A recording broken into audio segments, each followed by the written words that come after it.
तो क्या आपकी भी चिकन ब्रेड अक्सर फट जाती है, अंदर से ड्राई हो जाती है या फिर इतनी कॉम्प्लिकेटेड लगती है कि बनाने का दिल ही नहीं करता? तो आज की ये रेसिपी देखने के बाद आपकी ये सारी प्रॉब्लम्स खत्म हो जाएंगी। आज आप लोगों के साथ शेयर कर रही हूँ बिना किसी शेप के बिल्कुल easy full proof bakery style chicken bread, जो हर कोई पहली ही दफ़ा में परफेक्ट बना सकता है। इस रेसिपी की सबसे ख़ास बात ये है कि इसमें ना ही कोई मुश्किल फ़ोल्डिंग है और ना ही फैंसी शेपिंग और ना ही एक्स्ट्रा मेहनत। फिर भी रिज़ल्ट इतना सॉफ्ट, चीज़ी और मज़ेदार आएगा कि हर बाइट बेकरी स्टाइल लगेगा। ब्रेड बाहर से खूबसूरत गोल्डन और हल्की सी क्रिस्पी होगी, जबकि अंदर से चिकन की जूसी फिलिंग और क्रीमी फ्लेवर से भरपूर होगी।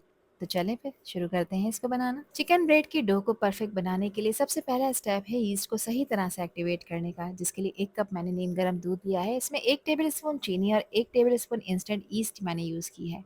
किसी भी अच्छी ब्रांड की आप लोग ले सकते हैं। अच्छी तरह से इसको मिक्स कर लेंगे। अब इस मिक्सर को कम से कम 10 मिनट के लिए रेस्ट देंगे। इस दौरान यीस्ट एक्टिवेट हो जाएगी और ऊपर हल्की सी फोमी लेयर नज़र आने लगेगी। ये निशानी है कि यीस्ट बिल्कुल फ्रेश और डो के लिए अच्छी तरह से राइस करेगी। यीस्ट अच्छी तरह से एक्टिवेट हो चुकी है, तो इसमें मैंने एक अंडा ऐड किया है जो कि रूम टेम्परेचर का है। साथ ही इसमें 2 टेबल स्पून मैं मिल्क पाउडर ऐड कर रही हूँ। टी वाइटनर का आपने यूज़ नहीं करना, मिल्क पाउडर ऐड करना है। किसी भी अच्छी ब्रांड का आप लोग ले सकते हैं। मिल्क पाउडर से डो का टेक्सचर ज़्यादा सॉफ्ट, रिच और बेकरी स्टाइल बनता है। इन तमाम चीज़ों को अच्छी तरह से मिक्स कर लेंगे ताकि अंडा और मिल्क पाउडर भी इवनली कंबाइन हो जाएं और कोई लम्प्स ना रहे। क्वार्टर टी स्पून मैं इसमें नमक को ऐड कर रही हूँ, जो इसके फ्लेवर को बैलेंस करेगा। साथ ही तकरीबन 3 से 4 टेबल स्पून इसमें कुकिंग ऑयल भी ऐड करेंगे। अब इसमें मैंने ऐड किया है मेजरिंग कप को यूज़ करते हुए 2.5 कप मैदा, और मैदे को मैं इस तरह से छान कर ऐड करूँगी। छानने से मैदे के लम्प्स निकल जाते हैं और डो ज़्यादा स्मूथ और एयरी बनकर तैयार होती है।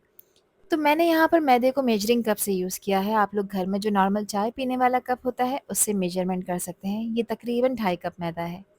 हमें डो को ज़्यादा हार्ड नहीं बनाना, डो को हल्का-सा सॉफ्ट और थोड़ा-सा स्टिकी रखेंगे, क्योंकि इसी से ही चिकन ब्रेड का जो बेक होने के बाद टेक्सचर बनता है, वो बहुत ही सॉफ्ट मॉइस्ट तैयार होता है। अब यहाँ पर इन तमाम चीज़ों को मैं हाथ की हेल्प से ही गूँध रही हूँ, ताकि मैदा अच्छी तरह से कंबाइन हो जाए। इस स्टेज पे एक बात का आपने ख़ास ख़्याल ये रखना है कि डो को ज़्यादा हार्ड नहीं बनाना। ये डो हल्की सी सॉफ्ट और स्टिकी होनी चाहिए, और इसी तरह के टेक्सचर की हमें ज़रूरत है। अक्सर लोग मैदा डालकर डो को बिल्कुल सख्त बना देते हैं, जिसकी वजह से चिकन ब्रेड बेक होने के बाद ड्राई और टाइट हो जाती है। इसलिए एक्स्ट्रा मैदा ऐड करने की ज़रूरत ही नहीं है। देखें, इस तरह का टेक्सचर होना चाहिए। इस पॉइंट पर ये यहाँ पर काफ़ी स्टिकी होगा, जो कि बिल्कुल नॉर्मल है। बस अब इसे कवर करेंगे और कवर कर कर आधे घंटे का रेस्ट देंगे। क्योंकि इसमें इंस्टेंट यीस्ट यूज़ की है, इसलिए इसको 2 से ढाई घंटे प्रूफ करने की ज़रूरत नहीं है। आधे घंटे में ही ये डो अच्छी तरह से राइज़ हो जाएगी। जब तक डो राइज़ हो रही है, जब तक मज़ेदार से चिकन की फिलिंग तैयार कर लेते हैं, जिसके लिए एक पैन में मैंने डाला है 3 टेबल स्पून कुकिंग ऑयल। 500 ग्राम मैंने इसमें चिकन का कीमा ऐड किया है, और इसमें 1 टेबल स्पून अदरक लहसुन का पेस्ट भी डाल दिया है। अब चिकन के कीमे को अदरक लहसुन के पेस्ट के साथ अच्छी तरह से भूनेंगे, ताकि इसका कलर भी चेंज होकर वाइट हो जाए और अदरक लहसुन की जो एक रॉ स्मेल है, ये भी ख़त्म हो जाए। इसीलिए इस स्टेप को आपने जल्दी में स्किप नहीं करना है। जब कीमा हल्का सा भुन जाएगा और इसकी खुशबू आना शुरू हो जाएगी, तब हम इसमें बाकी मसाले ऐड करेंगे। इसी तरह से आपकी फिलिंग भी जूसी रहेगी और हर बाइट फ्लेवर से भरपूर तैयार होगा। अब इसमें मैंने 1 टीस्पून नमक डाला है, 1 टीस्पून कुटी लाल मिर्चें, काली मिर्च का पाउडर भी 1 टीस्पून ऐड कर रही हूँ। साथ इसमें कश्मीरी लाल मिर्च का इस्तेमाल किया है, जो कि 1 टीस्पून है, और ये तीखी नहीं होती, मगर इससे कलर अच्छा आएगा। 1 टीस्पून इसमें मैंने धनिया का पाउडर भी शामिल किया है। अब कीमे को मसाले के साथ अच्छी तरह से भूनना है। इस स्टेज पे तमाम मसाले ऐड करने से कीमे के ऊपर इवनली कोट हो जाते हैं, और इनका जो रॉ फ्लेवर है, ये भी ख़त्म हो जाता है। मसालों को मैंने कीमे के साथ 2 से 3 मिनट के लिए भून लिया है। अब चिकन के कीमे को गलाना है। तो यहाँ पर इसमें मैंने तकरीबन क्वार्टर कप पानी ऐड किया है। एक दफ़ा इसको अच्छी तरह से मिक्स करेंगे, गैस का फ्लेम लो करेंगे और लो फ्लेम पे कीमे को पकाएंगे 7 से 8 मिनट के लिए। ये चिकन का कीमा है, तो जल्दी से टेंडर हो जाएगा। यहाँ 8 मिनट लो फ्लेम पे कीमे को मैंने पका लिया है। बस ज़्यादा देर के लिए नहीं पकाना, वरना ये ड्राई हो सकता है। कीमा बिल्कुल टेंडर हो चुका है। अब इस स्टेज पे मैं इसमें कुछ सब्जियाँ भी ऐड करूँगी। सब्जियाँ सिर्फ टेस्ट के लिए नहीं, बल्कि फिलिंग को फ्रेश कलर और टेक्सचर और हल्की सी मिठास देने के लिए ऐड की हैं। इसमें मैंने 1 मीडियम साइज़ की गाजर, 1 मीडियम साइज़ की शिमला मिर्च और 1 मीडियम साइज़ की प्याज को ऐड किया है, और उनको जूलियन स्टाइल में कट कर लिया है। हाई फ्लेम पे सब्जियों को कीमे के साथ 1 से 2 मिनट के लिए सौटे करेंगे, ताकि इनका जो पानी है, ये ड्राई हो जाए। यहाँ इनको बिल्कुल भी आपने गलाना नहीं है, इनका क्रंच आपने मेंटेन रहने देना है। 1 टीस्पून इसमें मैंने ऑरिगेनो ऐड किया है, आधा कप क्रीम मैंने इसमें ऐड की है, और थोड़ी-सी मैंने इसमें मोज़रेला चीज़ का भी इस्तेमाल किया है। आप यहाँ पर चेडर चीज़ भी यूज़ कर सकते हैं। ये चीज़ तकरीबन 3 टेबल स्पून है, जिसको मैंने ग्रेट कर लिया है। इन तमाम चीज़ों को हल्के हाथ से अच्छी तरह से मिक्स कर लेंगे, ताकि क्रीम चीज़ पूरी फिलिंग में इवनली कंबाइन हो जाए। इस स्टेज पे सिर्फ इतना पकाना है कि चीज़ मेल्ट हो जाए। बारीक कटा हुआ हरा धनिया भी मैंने इसमें डाल दिया है। फिलिंग को ज़्यादा देर के लिए नहीं पकाना, वरना क्रीम फट सकती है और चीज़ अपना टेक्सचर लूज़ कर सकती है। तो देखें कितनी मज़ेदार क्रीमी चीज़ी सी हमारी चिकन ब्रेड की फिलिंग बनकर तैयार हो चुकी है। और इस फिलिंग को आप सैंडविचेस के साथ भी इंजॉय कर सकते हैं। यहाँ एक मिक्सर तैयार कर लेते हैं, जिसके लिए आधा कप मैंने फ्रेश क्रीम ली है और इसमें मैंने क्वार्टर टी स्पून नमक डाला है, हाफ टी स्पून काली मिर्चों का पाउडर और हाफ टी स्पून ऑरिगेनो डालकर इसको अच्छी तरह से मिक्स कर लेंगे। आप इसमें चेडर चीज़ या मोज़रेला चीज़ का भी यूज़ कर सकते हैं, वो आपने तकरीबन 2 से 3 टेबल स्पून डालनी है, तो इट्स अप टू यू, ये आपकी चॉइस है। ये मिक्सर यहाँ पर रेडी हो चुका है, अब इसको उठाकर एक साइड पर रखते हैं और अब अपनी डो को चेक कर लेते हैं। तो देखें डो कितनी अच्छी तरह से राइज़ हो चुकी है और आप लोग देख सकते हैं कि ये अभी भी काफ़ी सॉफ्ट और हल्की सी स्टिकी है और इसी टेक्सचर की हमें ज़रूरत है। अगर स्टेज पे डो थोड़ी सी स्टिकी हो जाए तो बिल्कुल भी परेशान नहीं होना है, क्योंकि इससे बेक होने के बाद चिकन ब्रेड बहुत ही सॉफ्ट और फ्लफ़ी और एयरी बनकर तैयार होगी। अब मैं हल्के हाथों से एक स्पैचुला से इसको एक जगह कलेक्ट कर रही हूँ। यहाँ पर इसको बेक करने के लिए मैंने एक बेकिंग ट्रे ली है, इस पे 1 टेबलस्पून ऑयल डालकर ट्रे को अच्छी तरह से मैं ग्रीस कर लूँगी, ताकि बेक होने के बाद चिकन ब्रेड आसानी से निकल जाए और नीचे से बिल्कुल भी स्टिक ना हो। अब इस सॉफ्ट डो को सीधा ग्रीस बेक ट्रे के ऊपर मैंने ट्रांसफ़र कर दिया है। क्योंकि ये डो काफ़ी सॉफ्ट और स्टिकी है, इसलिए इसको बेलने की ज़रूरत नहीं पड़ेगी।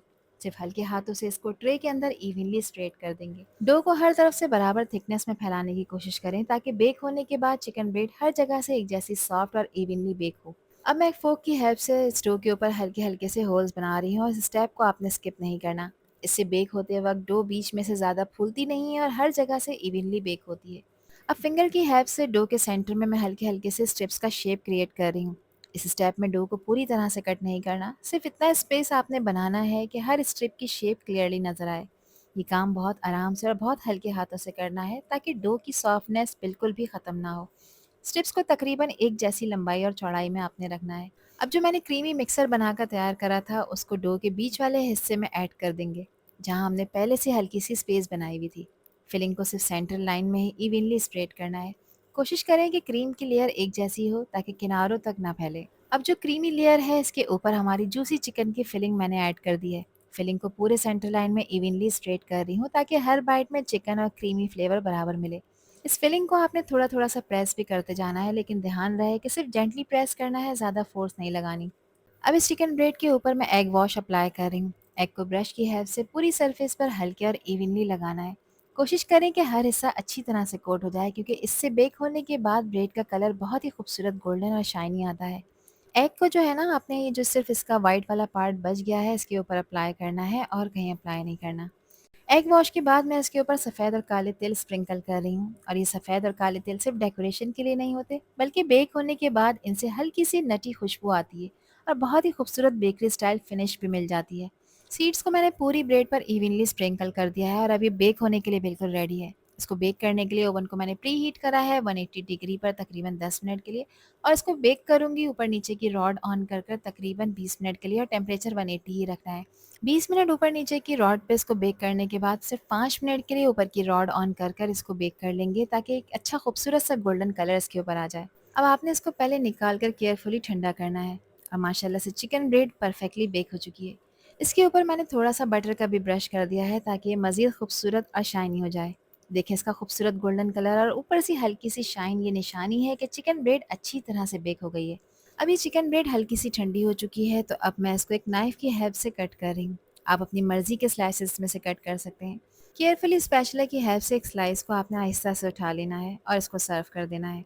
देखें बैक साइड से भी कितनी अच्छी तरह से बेक हुई है। बिलीव मी, एक दफ़ा ये चिकन ब्रेड अगर आपने बना ली तो फिर आप बेकरी से मंगवाना भूल जाएंगे, ये मेरी गारंटी है। तो फिर रेसिपी ट्राई करें और मुझसे शेयर करें अपना फीडबैक कि आप लोगों ने कैसी चिकन ब्रेड बनाई। आई होप कि वीडियो आप लोगों को पसंद आई होगी। पसंद आई हो तो कमेंट सेक्शन में अपना प्यारा सा फीडबैक मुझे लाजमी शेयर करिएगा। अल्लाह हाफिज़, अल्लाह निगहबान।